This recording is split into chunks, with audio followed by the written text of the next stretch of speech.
चिदायतन चिदायतन चिदायतन का अभिनंदन।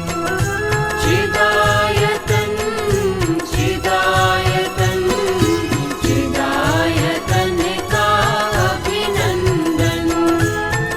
जो विध्यावे पाप गलावे, जो विध्यावे पाप गलावे, मिट जावे भव दुख क्रंदन।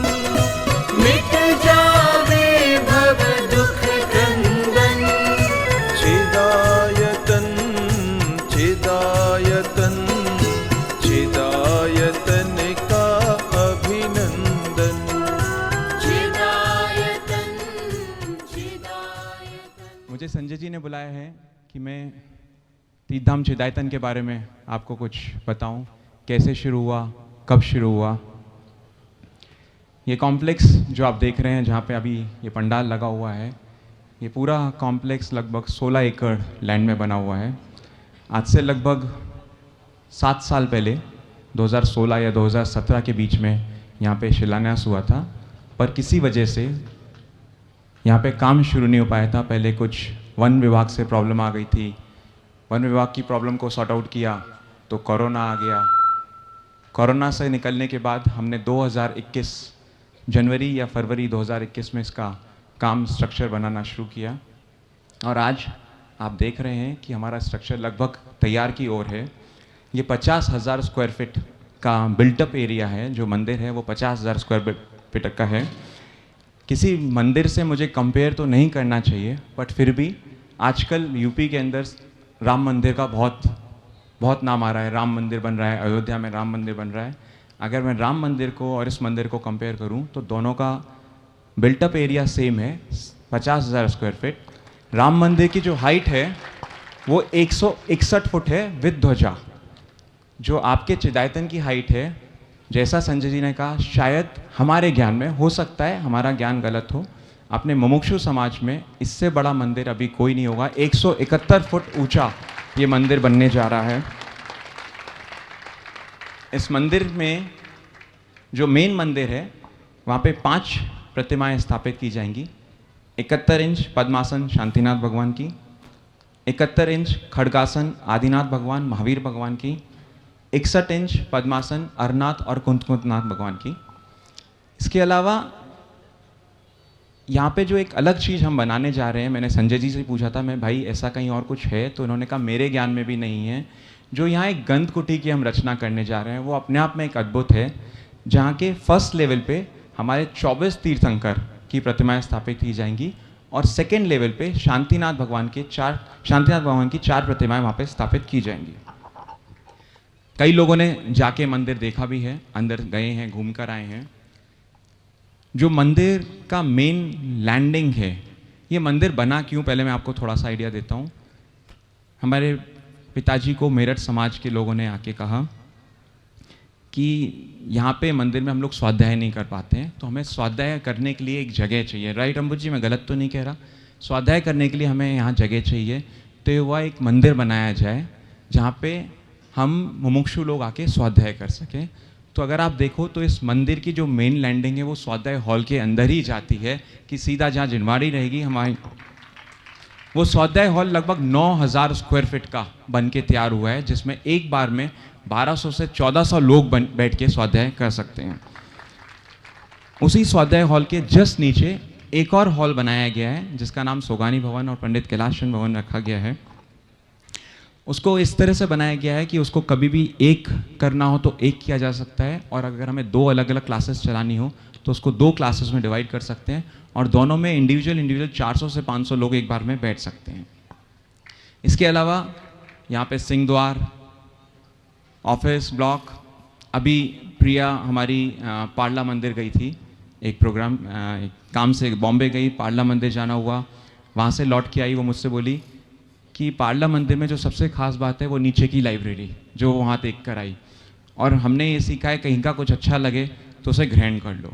सो प्रिया वाज लाइक, इतना बड़ा स्वाध्याय हॉल है, अगर 2 लोगों को स्वाध्याय करना है, सारी लाइट जलें, उससे कोई फ़ायदा नहीं है, वेस्ट ऑफ लाइट है।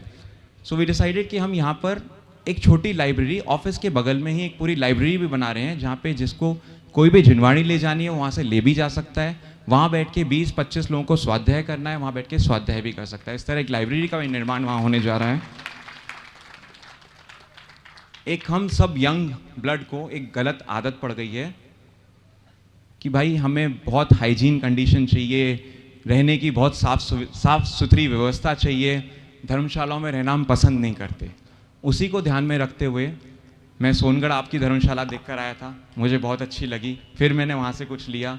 यहाँ पे पंचकल्याणक तक 28 मॉडर्न कॉटेजेस बनके तैयार होंगे, जो सिंगल रूम कॉटेजेस हैं, और 2 फैमिली स्वीट्स, जब फैमिली आती है उसके हिसाब से 2 फैमिली स्वीट्स भी यहाँ पे बनके तैयार हो जाएगी। ये पूरा जो कैंपस है वो जंगल से घिरा हुआ है। मंगलायतन मंदिर जब हमने बनाया था तो वहाँ पे गलती करी थी, मानस स्तंभ के आसपास बहुत घास उगाई थी। हेमंत भाई जी ने बाद में बताया कि भाई ये सही नहीं है, हमें घास नहीं लगानी चाहिए मंदिर के आसपास, तो वहाँ पे घास फिर हटाई गई। हमने डे 1 से डिसाइड किया है कि जो यहाँ का लुक है, जब आप कुछ साल बाद, इमीडिएट तो वो नहीं दिखेगा, कुछ साल बाद जब आएंगे तो सिर्फ आपको रैंप मार्क दिखेगा, जहाँ पे आप चल के मंदिर तक जा सकते हैं, अलग अलग जगहों तक जा सकते हैं। उसके आसपास का जितना एरिया है वो पूरा वन माफिक ही रहेगा। जो इसका नेचुरल वन ब्यूटी है, फॉरेस्ट ब्यूटी, उसको हम एज इज मेंटेन करेंगे। मैं इस मंदिर में मेरे साथ जुड़ने वाले जो आर्किटेक्ट हैं, विक्की रावत और हेमंत कुमार, कंस्ट्रक्शन की टीम, अभिनंदन जी जब आए तो बोले भाई क्या मंदिर बनाया है, ऐसा लग रहा है रेल के ब्रिज बना के रखे, इतने मोटे मोटे पिलर खड़े करे हैं। ऐसे कंस्ट्रक्शन की टीम हमारे हेमंत चावला और उनकी टीम, हमारी इंटीरियर डिज़ाइनर गीतिका, प्लस अनिल जी, महेश, नीरज जी जो इस मंदिर की क्लैडिंग कर रहे हैं, यहाँ पे जिनके यहाँ से मूर्ति आई है या जो वेदी का निर्माण कर रहे हैं, मैं उन सब का बहुत धन्यवाद देता हूँ कि आप हमारे विजन में हमारे साथ जुड़े। सिर्फ एक ही बात का मुझे मलाल है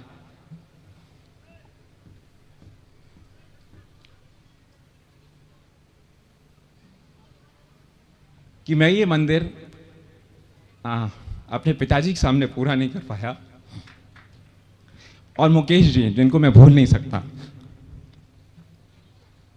उन्होंने बहुत मेहनत की थी और बहुत उनका विजन था कि मंदिर बन के तैयार हो, बट अनफॉर्चुनेटली मैं उनके सामने ये पूरा नहीं कर पाया। बस इस बात का मलाल मुझे ज़रूर रहेगा। चलिए खैर, जिस वक्त जो होना है, जिस क्षण होना है वो वैसा ही होगा। उसको अगर इंद्र, हेमेंद्र और महेंद्र नहीं टाल सकते तो मैं क्या कर सकता हूँ। आगे बढ़ता हूँ प्रतिष्ठा की तरफ। आप सभी जानते हैं कि इस चिदायतन की प्राण प्रतिष्ठा 1 दिसंबर से 6 दिसंबर 2024 होना निर्धारित किया है। अभिनंदन जी, हेमंत भाई, रजनी भाई और सभी विद्वान का मैं बहुत शुक्रगुजार हूँ कि आपने अपनी डेट्स ब्लॉक करी हैं और उनके सानिध्य में ये प्रतिष्ठा महोत्सव होने जा रहा है। संजय जी को पूरी जिम्मेदारी दी है कि वो मन संचालन और सारे स्टेज के नए संवाद, संजय जी ने कहा है सोनगढ़ प्रतिष्ठा के बाद वो लिखना शुरू करेंगे। सो कुछ नया प्रतिष्ठा महोत्सव आपको देखने को मिलेगा। विवेक जी छिंदवाड़ा, आप सब जानते हैं, वो सारे गीत उस प्रतिष्ठा के हिसाब से नए लिख रहे हैं। बिल्कुल डिफरेंट स्टेज प्रोग्राम होने वाला है। सब कुछ एक आदर्श तरीके से करने का हमने विचार बनाया है। पूरी कोशिश की जाएगी कि इसे एक आदर्श पंचकल्याणक की तरीके से किया जाए। मेरी डे 1 से एक इच्छा थी, जब मुझे सौदम इंद्राणी बनाया गया, मैंने अक्सर देखा है कि जितनी प्रतिष्ठा महोत्सव में मैं गया हूँ, जितने इंद्राणी होते हैं वो सब एजेड होते हैं, यंग ब्लड नहीं होता। So day 1 when I was decided कि मैं इसका सौदम इंद्राणी बनूंगा, सो मैंने उसी दिन एक शर्त रखी थी कि इस मंच पे जितने इंद्राणी होंगे कोई भी 40-42 साल से ऊपर का नहीं होगा। सारे इंद्राणी यंग आपको पहली बार इस प्रतिष्ठा महोत्सव में देखने को मिलेंगे। हस्तिनापुर में हमारे लिए एक सबसे बड़ा जो ड्रॉबैक है वो है अकोमोडेशन। हस्तिनापुर के अंदर हमारे पास सिर्फ 5000 लोगों के रहने की व्यवस्था है, वो भी धर्मशाला के अंदर। यहाँ कोई बढ़िया होटल नहीं है और लोगों को 9 बजे के बाद अपने कमरे में भागने की होड़ लगी रहती है कि 9 बज गए, इंद्र सभा चल रही है या रात सभा चल रही है, चलने दो, हमें कमरे में जाना है। प्लीज़ आप सबसे मेरा एक अनुरोध है, सोनगढ़ प्रतिष्ठा के जस्ट बाद हम अपना रजिस्ट्रेशन ओपन करेंगे। आप सबसे अनुरोध है कि प्लीज़ अपना रजिस्ट्रेशन अपनी सहूलियत के लिए और हमारी सहूलियत के लिए करा लें।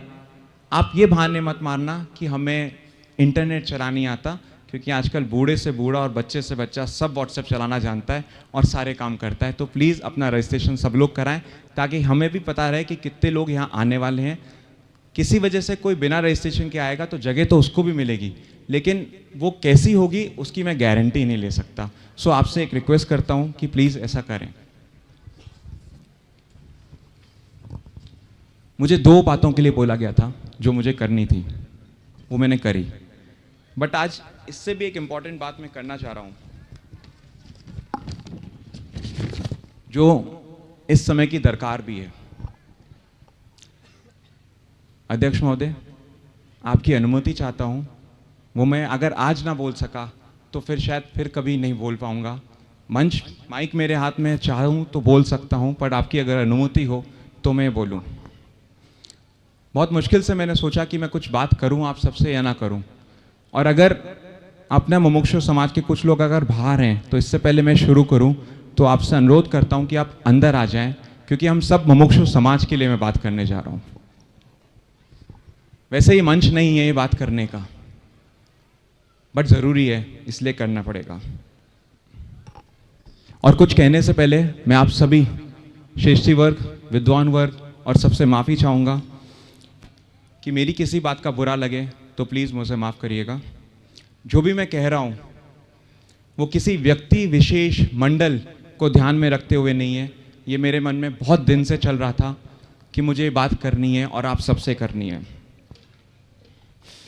कई लोग मेरी बात को सामने मना कर देंगे, नकार देंगे कि मैं जो कह रहा हूँ वो गलत है। ऐसा नहीं है, बट अंदर ही अंदर हम सब जानते हैं कि जो मैं कहने जा रहा हूँ वो सब सच है और वो सही नहीं हो रहा है।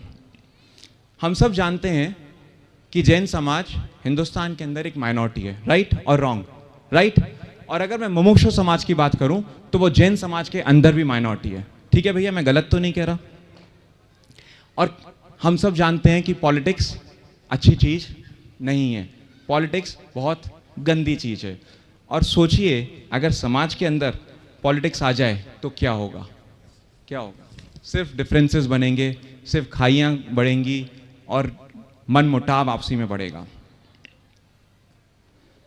मंदिर बनते हैं, बैक टू बैक मंदिर बनते जा रहे हैं, पंचकल्याण के अनाउंस होते जा रहे हैं। चिदायतन का है, सोनगढ़ है, पिड़ावा है, अनुभव जी ने जबलपुर का अनाउंस किया, फिर दमोह वालों ने अनाउंस किया, सारे पंचकल्याण हो रहे हैं और सारे मंदिर बन रहे हैं। मंदिर किसका बनता है? क्या कभी किसी ने सुना कि पवन जैन साहब का मंदिर बना? क्या किसी ने सुना निमेश भाई का मंदिर बना? नहीं, मंदिर भगवान का बनता है। अरे जब मंदिर भगवान का बनता है तो भाई हम विरोध किस बात का करते हैं? भगवान का या उस आदमी का? क्यों करते हैं हम विरोध?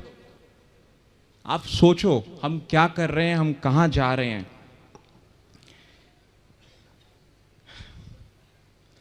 हम लोग सब जानते हैं कि अगर ऊपर की सीढ़ी चढ़नी है तो हमें सब कुछ त्यागना पड़ता है, सारी कषाय त्यागनी पड़ती है, राइट।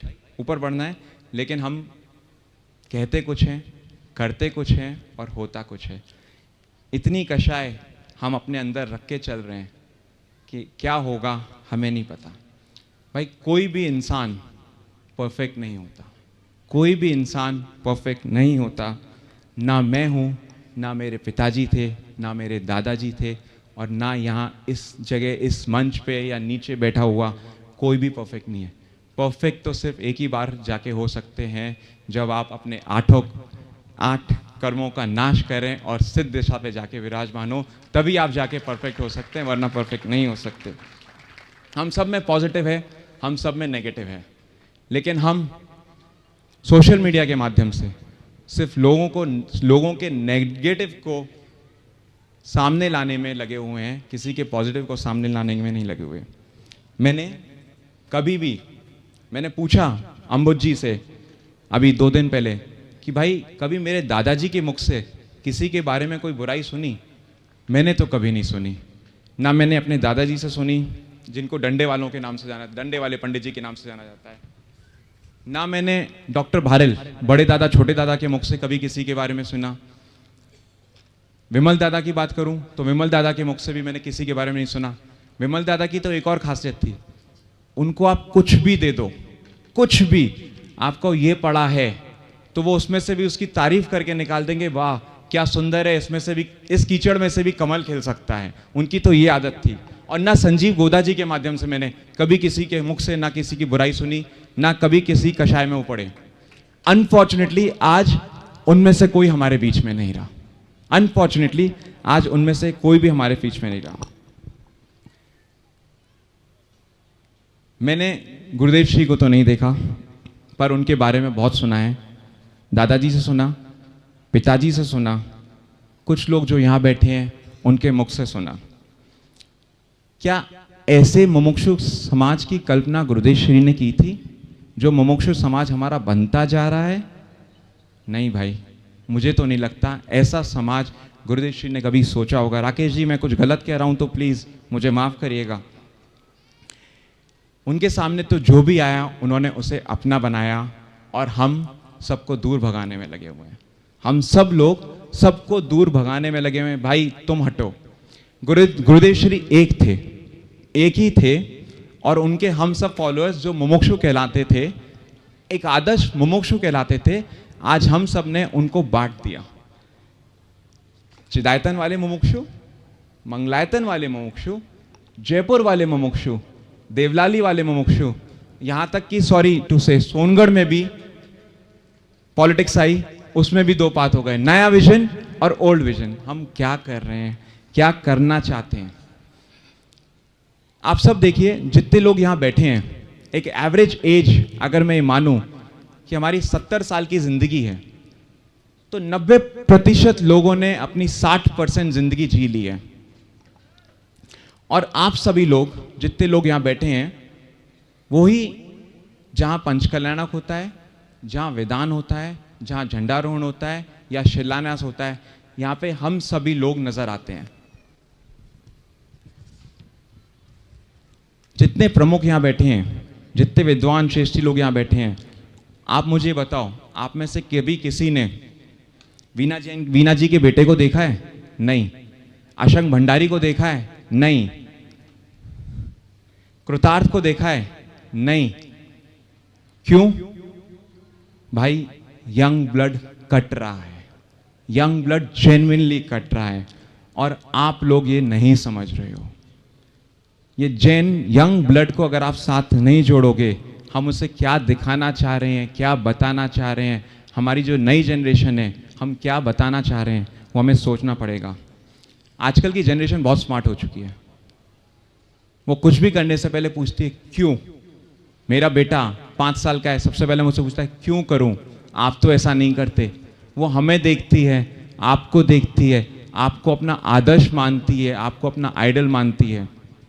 हितेन भैया, सॉरी टू से, पर आपने, आपकी टीम ने जितनी मेहनत गुरुदेव श्री के प्रवचनों को डिजिटाइज करने में गई, जितनी मेहनत आपने की, आने वाले समय में सब वेस्ट हो जाएगा अगर हम सब लोगों ने अपने अप्रोच को नहीं बदला।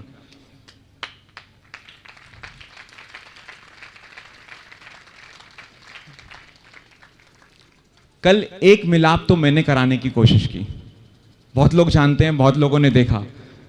कल एक मिलाप तो मैंने कराने की कोशिश करी, कोशिश करूंगा कि दूसरा मिलाप भी यहां से जाने से पहले मैं करा दूं। सभी लोग, हम सभी लोगों को, जैनियों को नियम लेने का बड़ा शौक होता है कि भाई नियम ले लेते हैं। चलो आज हम सब लोग भी एक नियम लेते हैं, मन में लेते हैं। अगर ले सकते हैं तो अपने मन में लेते हैं, और वही नियम लेते हैं कि आपने सभी द्वेष, राग को यहाँ छोड़कर, यहाँ चिदायतन में छोड़कर जाएं, और आने वाली सोनगढ़ प्रतिष्ठा में सारा मुमुक्षु समाज एक आदर्श मुमुक्षु समाज बनके वहां पे पूरे जैन समाज को बताए कि भाई ये है मुमुक्षु समाज जिसकी गुरुदेव श्री ने कल्पना की थी। एक बार फिर से मैं आप सबसे माफी चाहूंगा अगर मैंने कुछ गलत कहा हो तो, बट प्लीज मेरी इस बात के बारे में विचार करिएगा और जरूर सोचिएगा। जय जिनेंद्र।